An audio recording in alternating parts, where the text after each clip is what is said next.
It was supposed to be a quiet Sunday. I had made peace with my absence. Or at least, I'd practiced the kind of peace that feels like holding your breath for too long. My father said I shouldn't come to the church today. Not in those words. Of course. With him, nothing was ever said directly. It was always wrapped in concern, dipped in guilt. "She's worked so hard for this day," he told me last week, folding his hands like a judge about to deliver a sentence. Let her have the spotlight without distractions. Distractions. That was me, his eldest daughter, the one who never quite fit the mold, too quiet, too opinionated, too much, and somehow not enough. I didn't argue. I had stopped, doing that years ago. So I dressed that morning in a soft gray sweater and jeans, hair pinned in a low twist. No lipstick. No perfume. I lit the candle on my windowsill, the same lavender-scented one I lit every Sunday for Mom, and poured myself lukewarm coffee in the chipped mug that still had her lipstick print faintly baked into the ceramic. I wasn't going to the church. I told myself that as I sipped, over and over again. But at 11:47 a.m., I found myself walking anyway. It was cold. The kind of late autumn morning where the sun feels like a ghost. The streets were nearly empty, as if even the city had been invited somewhere I wasn't. My boots echoed on the cobbled path as I approached St. Eleonora's, my mother's church. Her sanctuary. Her second home. The last time I'd been inside was at her funeral. I wasn't trying to make a scene. God, no. I wasn't even trying to go inside. I only wanted a glimpse, just to see the flowers, maybe hear the organ swelling, through the stone walls, to feel close to her. But when I reached the courtyard, the heavy wooden doors were wide open, and I walked in. The light was different in there, filtered through new stained glass windows. The air was warm and golden, filled with soft music and the gentle rustle of silk and paper. I hovered in the back row, unnoticed at first. My fingers curled instinctively around the pendant at my neck, a tiny silver cross, dulled by time. It used to be Mom's.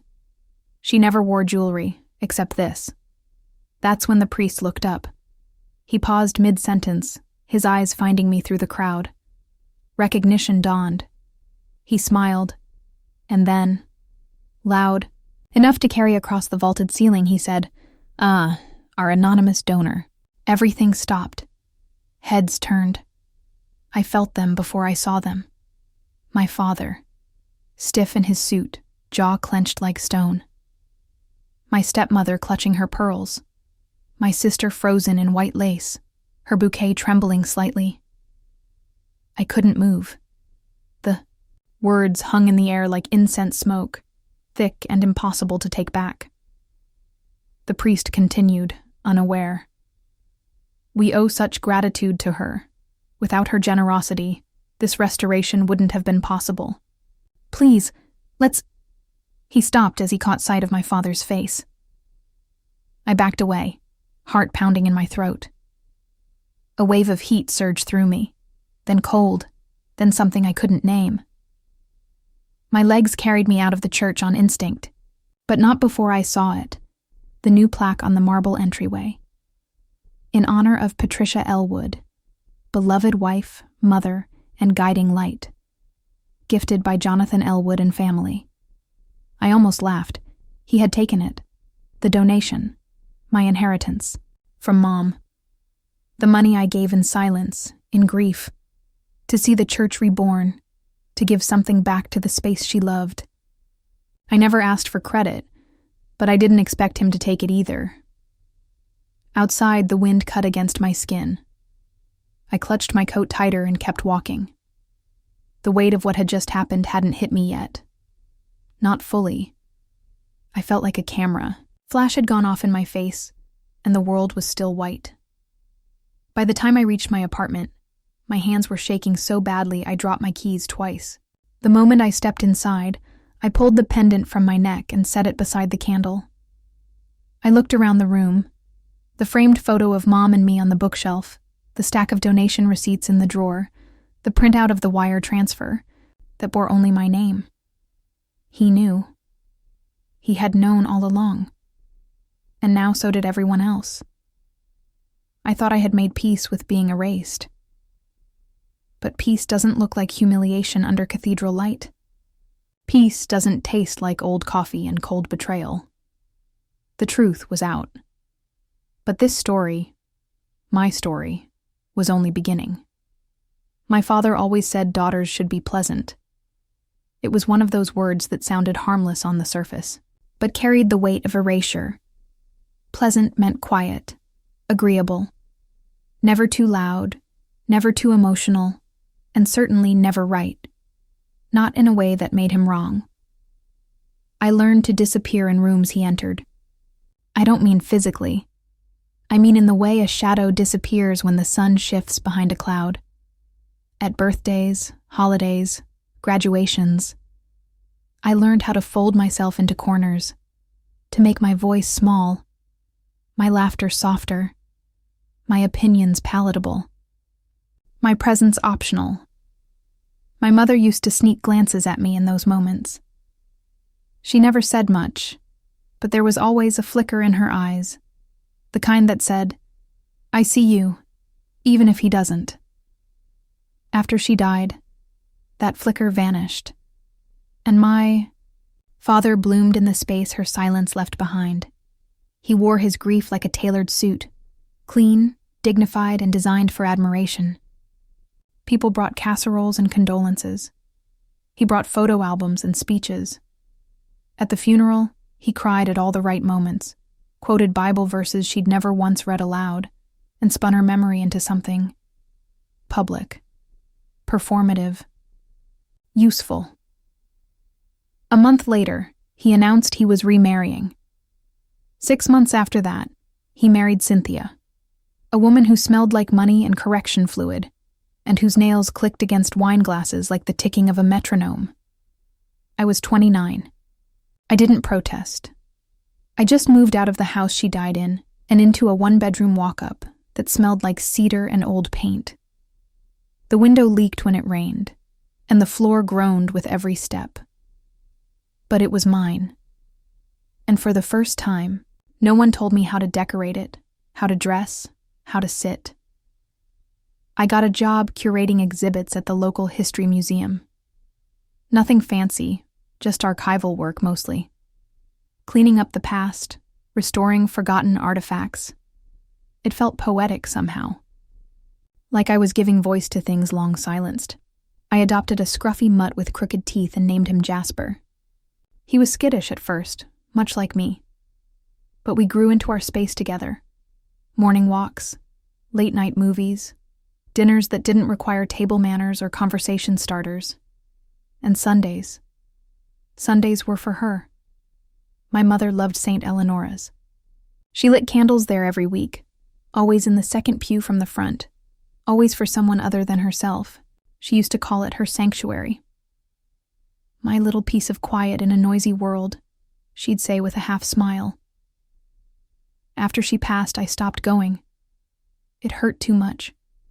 The echo of her absence was louder than any hymn. And the building itself, once vibrant and warm, began to decay. Water spots spread across the ceiling like bruises. The wood pews splintered.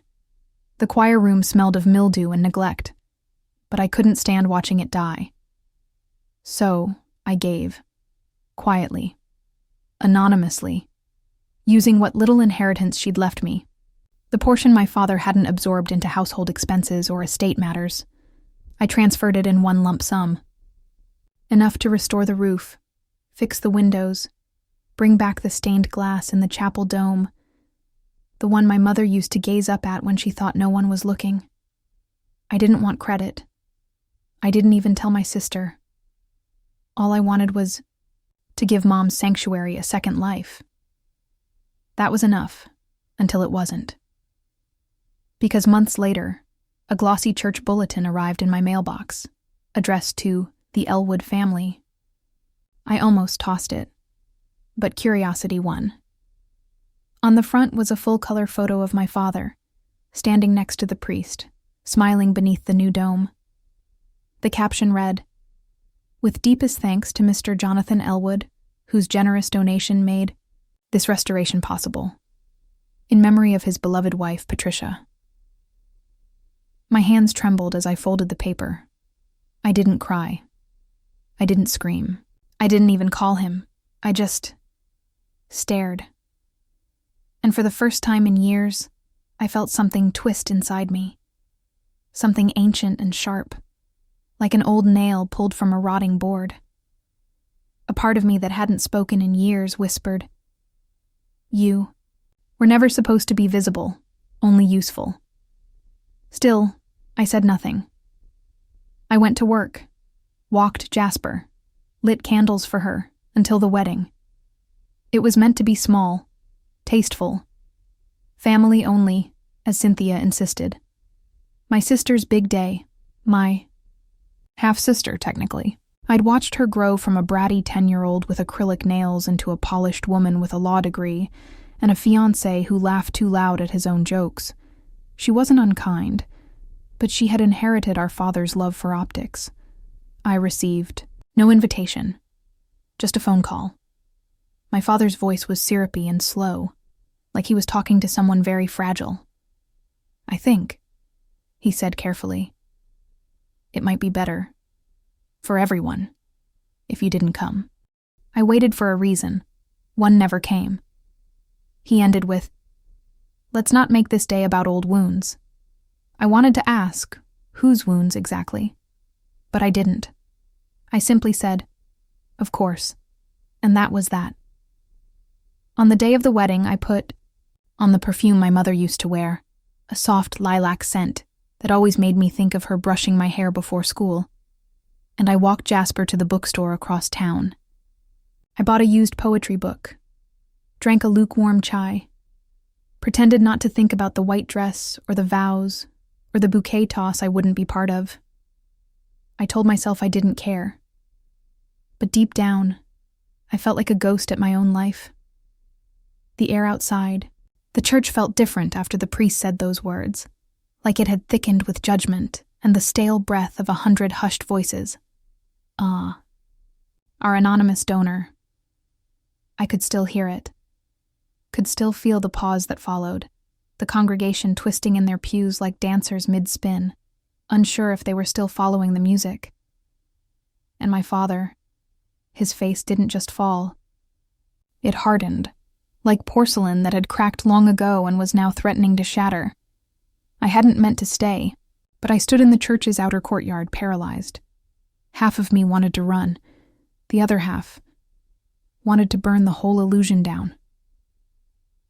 He found me minutes later. The reception crowd buzzed inside the adjacent church hall. I was near the garden where my mother used to bring me after Mass, to sit by the lilies and braid my hair while humming hymns out of key. His grip wrapped around my forearm like a vice. Not theatrical, no bruises would show. But there was enough pressure to remind me who had always held the reins. "You humiliated me," he hissed. I stared at the top button of his collar, refusing to meet his eyes. "That money," he continued, voice low but venomous, "was ours. Family money, church money." "No," I said quietly. "It was hers, and you know that." He let out a dry laugh, the kind that was meant to sound amused, but only echoed control. "I let you play this little independence game, but you don't get to take credit now. Not for this, not at her wedding." "She's your daughter too," I whispered, ashamed by how small my voice sounded. "Then act like it," he snapped. "Disappear. Quietly. Like you always have." And with that, he was gone. I wasn't invited to the reception. There was no confrontation, no shouting, just silence. Someone forgot to put my name on the list.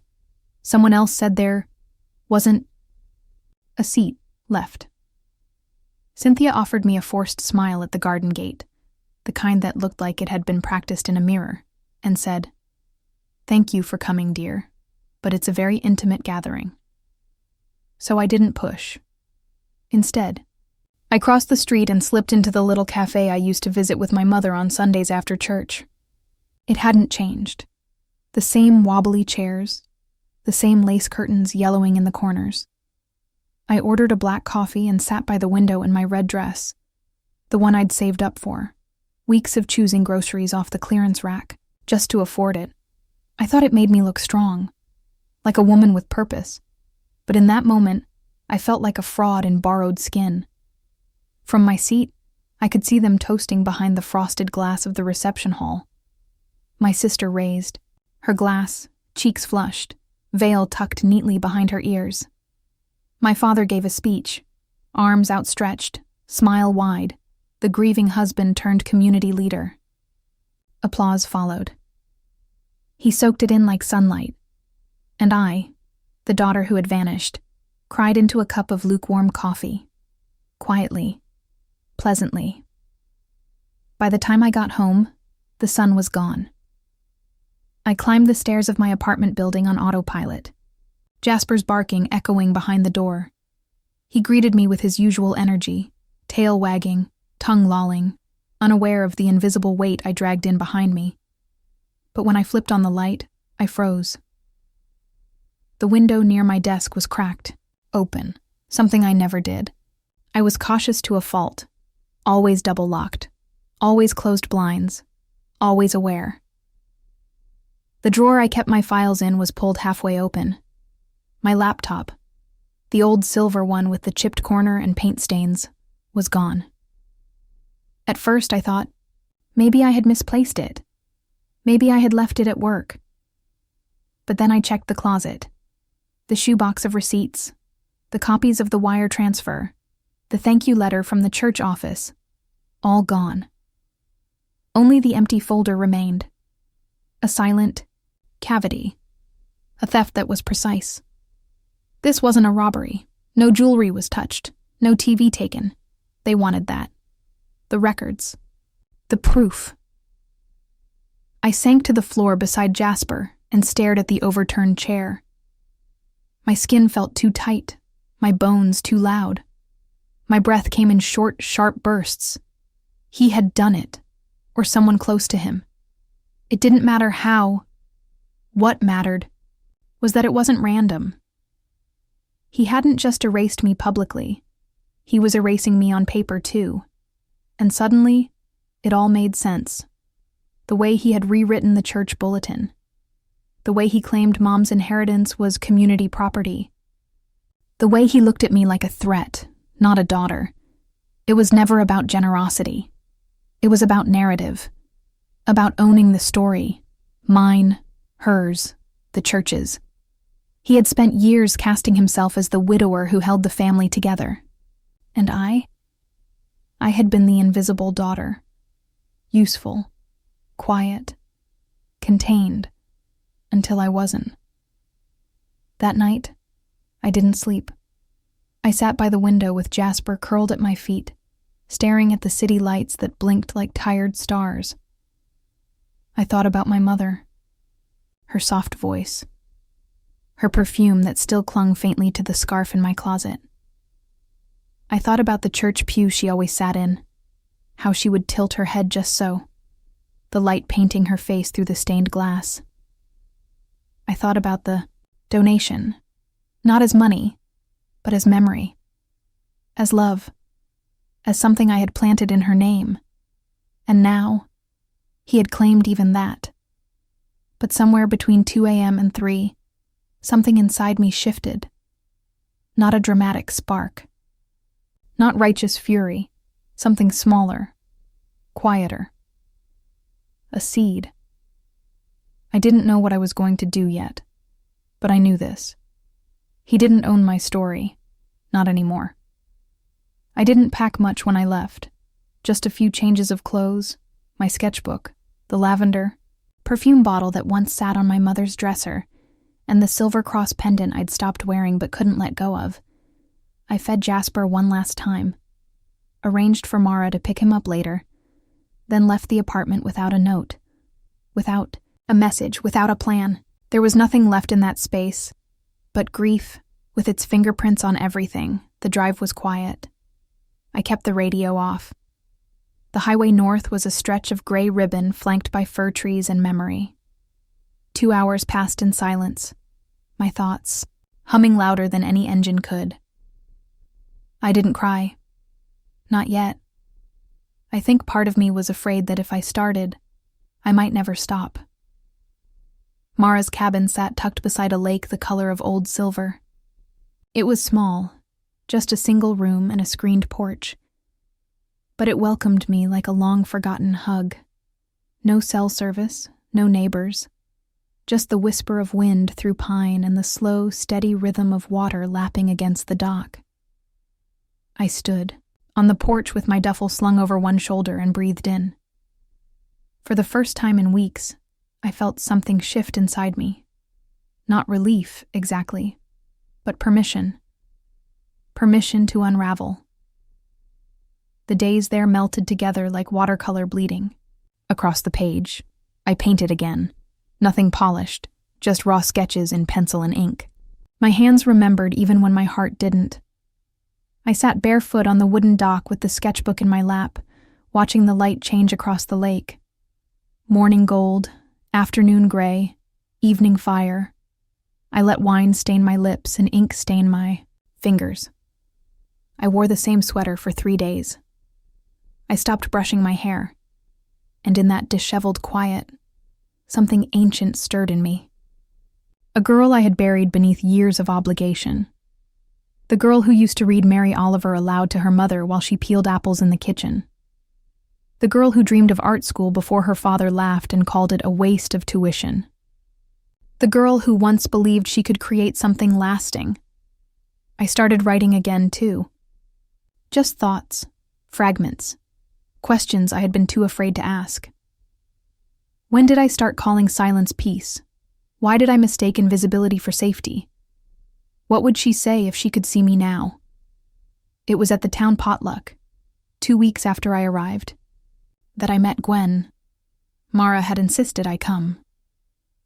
"You don't have to talk," she said, handing me a blueberry pie. "Just bring this and smile once or twice." The church basement was warm and cluttered, filled with the smell of baked beans and too much perfume. Folding tables sagged under the weight of food and conversation. No one asked where I came from.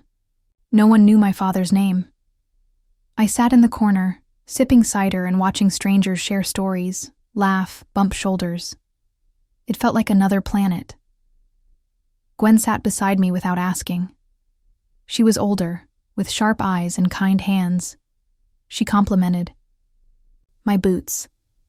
I complimented her earrings. Eventually, the conversation turned to, "What brings you to town?" And before I knew it, I told her. Not everything, but enough. The donation, the church, the humiliation, the break-in. The way a man could steal not just your past, but your version of it, could make you question if you had ever mattered at all. She listened quietly. When I finished, I looked down at the cider in my hands, embarrassed by how much I'd said. She placed her hand over mine. "You know," she said gently, "anonymous doesn't mean untraceable." I blinked. "What?" "The paper trail," she said, voice steady. "Bank statements, check numbers, email confirmations. Nothing is gone, not forever. You just need someone who knows how to look." I stared at her for a long moment. "Are you a lawyer?" "Divorce," she smiled. "Mostly women, mostly like you." And just like that, hope bloomed. Not the naive kind, not the fairy tale kind, but the kind that grows from ash. Small, fragile, but alive. After that, things changed. Mornings started with coffee and legal pads. Gwen helped me draft a timeline. Mara let me scan old documents from her printer. I called the bank. I reopened accounts. I checked my credit. He'd tried to freeze it. He'd left fingerprints everywhere, and slowly, brick by brick, I built a wall between him and the story he thought he'd buried me in. But it wasn't just the logistics. something else was happening. 2. One evening, I stood in front of the cabin mirror, the old one with the chipped corner, and caught a glimpse of myself that startled me. Hair tangled, paint on my cheek, wrinkles around my eyes that hadn't been there before. But beneath all that, I saw her, me. Not the version he edited for dinner parties or church announcements. Not the daughter who stayed quiet or the woman who vanished. Just me. I touched the silver cross at my neck and whispered, "I remember." One night, I brought my mother's scarf out to the dock. The scent had faded, but memory is stubborn. I held it in my lap as I painted the outline of the church from memory. The arches, the stained glass, the way the light used to spill onto the pews like water. It wasn't perfect, but it was mine. That night, I lit a candle on the porch, the same lavender-scented one I used to keep by the window back home. And for the first time in a long time, I didn't feel like I was mourning her. I felt like I was meeting her again, not as a child needing comfort, but as a woman rising from the ruins.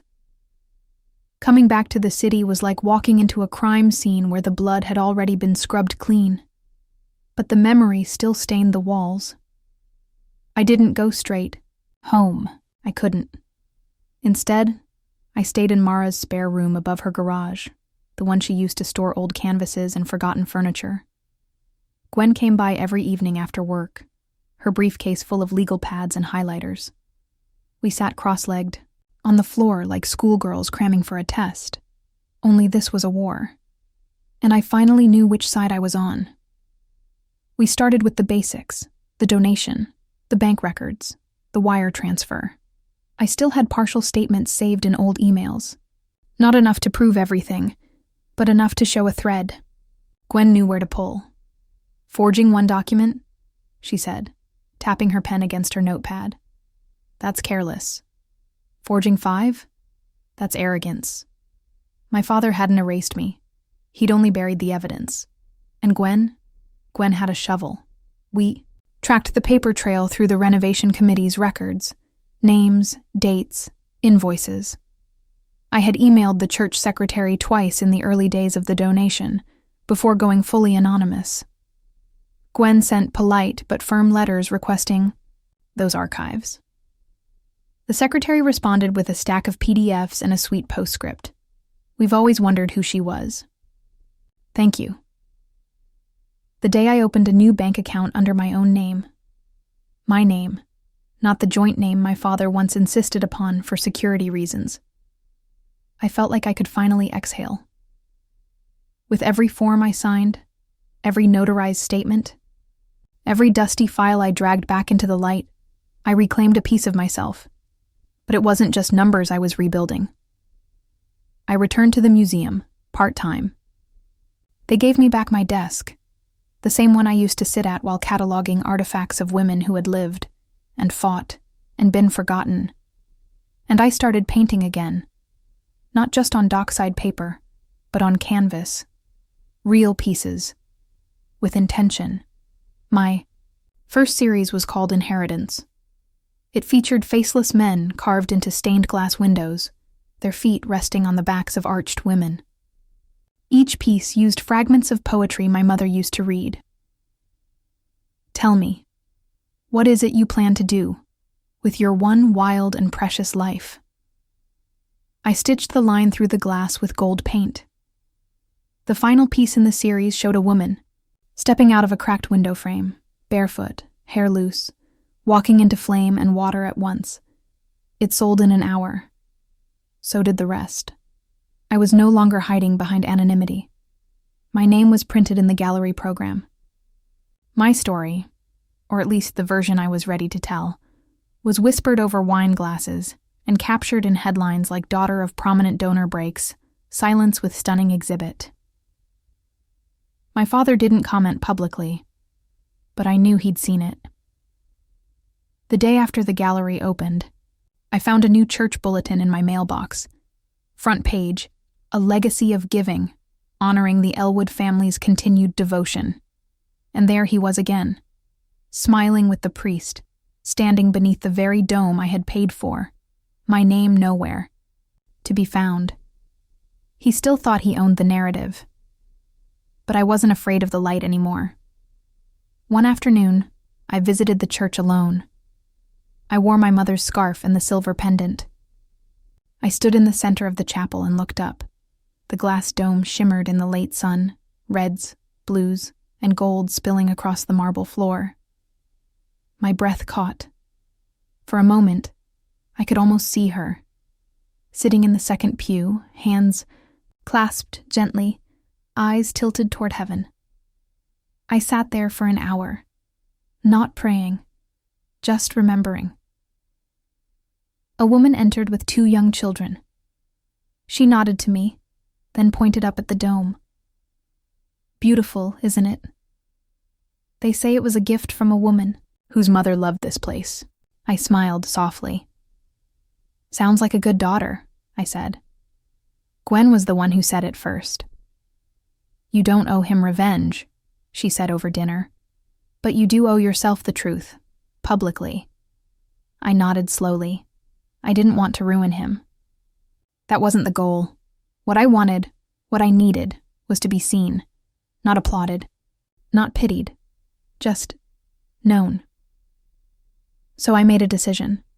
The church was planning a new donor gala, another project, another phase of restoration, the old bell tower this time. I learned about it through a friend still on the planning committee. I made a donation, a substantial one, under my own name, and I checked the little box that said yes, I will be attending the event. I wore a navy dress, simple, elegant, with silver embroidery at the cuffs. My mother's scarf wrapped once around my shoulders. My curls left loose. Red lipstick, not to provoke, but to declare, I am no longer shrinking. Gwen arrived with me. She wore a blazer that meant business, and a smile that meant trouble. The church hall was filled with people who had known my name once, then learned to forget it. But as I walked in, heads turned, eyes widened. The whispers returned. But this time they didn't make me feel small. They made me feel real. The priest greeted me with genuine warmth. He looked older than I remembered. It's good to see you again, he said. This place is better for your mother. And you. I nodded. I think she'd like that. Midway through the program, Gwen leaned in and whispered, Ready? I stood, walked to the podium. The mic crackled softly. I took a breath and spoke. Never meant to be known, I began. Not at first. The room quieted. I donated in silence, out of grief, out of love, for my mother, who sat right there. I pointed to the second pew. Every Sunday, this was her sanctuary, her place of peace. I glanced toward the crowd. My father stood at the back, his hand frozen in mid-clap, jaw clenched. And, for a long time, I let others decide which parts of me were acceptable to share.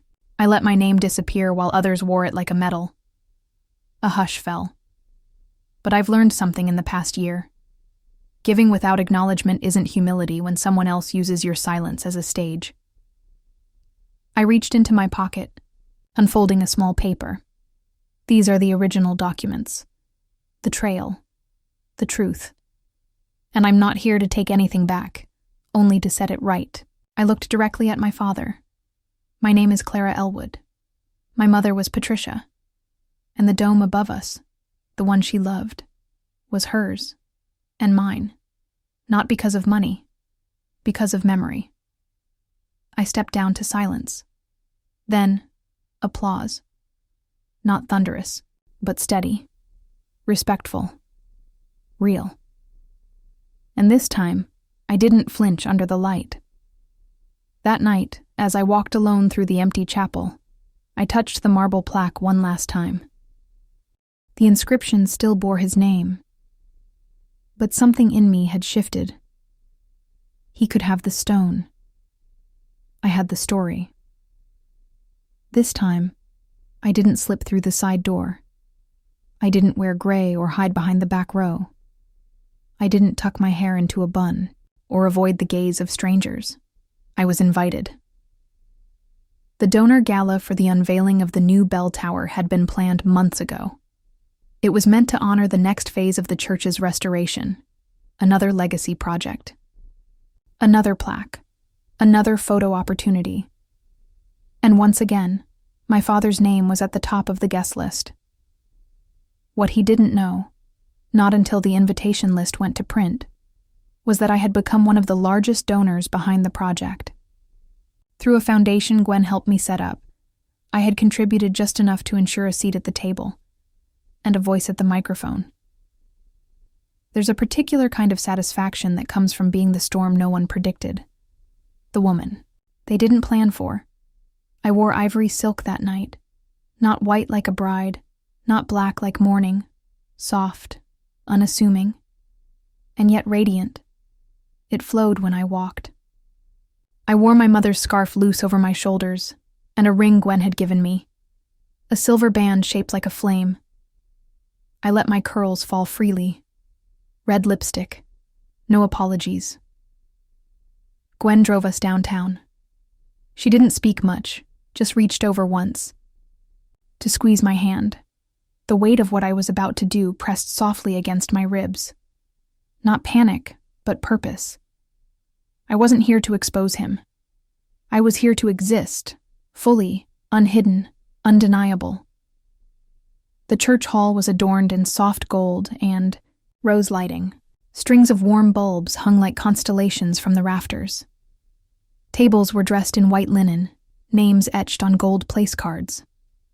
A harpist played in the corner. When we entered, a few heads turned. Some eyes lingered, puzzled. Others widened, recognition dawning in delayed waves. I held my head high. My father saw me from across the room. He was speaking to a board member, laughing, gesturing. And then he froze. Just for a moment. Long enough. He didn't come over. Neither did Cynthia. But I could feel their eyes on me like the weight of old bricks, slowly crumbling. Gwen and I took our seats near the front. A man from the committee gave a welcome speech. The priest spoke warmly of progress, legacy, and the enduring generosity of our patrons. I waited. The dome above the altar shimmered. It had always shimmered. But tonight it seemed to glow. When the final speech concluded, Gwen gave me a look, gentle, reassuring, and firm. My heels clicked softly as I walked to the podium. The mic squeaked faintly as I adjusted it. I looked out at the sea of faces. Old friends, former neighbors, people who knew my name once and then forgot it. I didn't have notes. I didn't need them. I never intended to be seen, I began. Not when I gave the first time. A few heads tilted. A murmur passed through the back rows. I donated quietly, privately, because I believed in this place. Because my mother, Patricia Elwood, once called it her sanctuary, her place of peace. Someone near the front gasped. A hand covered a mouth. I gave not to be honored, but to honor her, to keep something she loved alive. The stained glass, the roof, the bell tower. I breathed in, the scarf at my shoulders catching the air. But when silence is taken for absence, when anonymity is claimed as someone else's act of generosity, it becomes erasure. And I refuse to be erased. The room was still.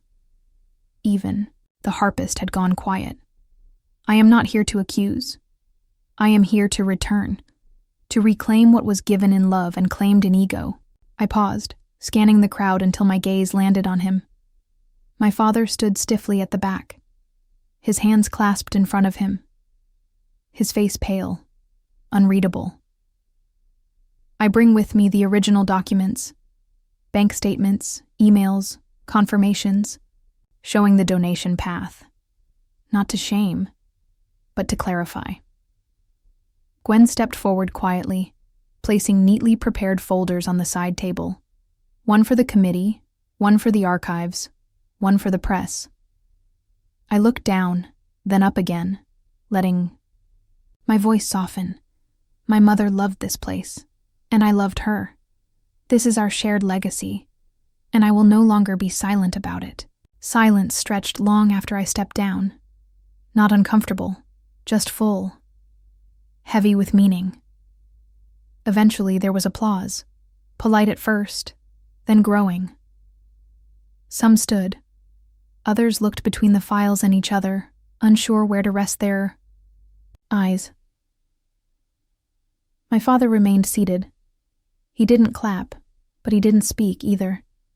And that silence, that lack of control, was its own kind of justice. Later I stood near the garden.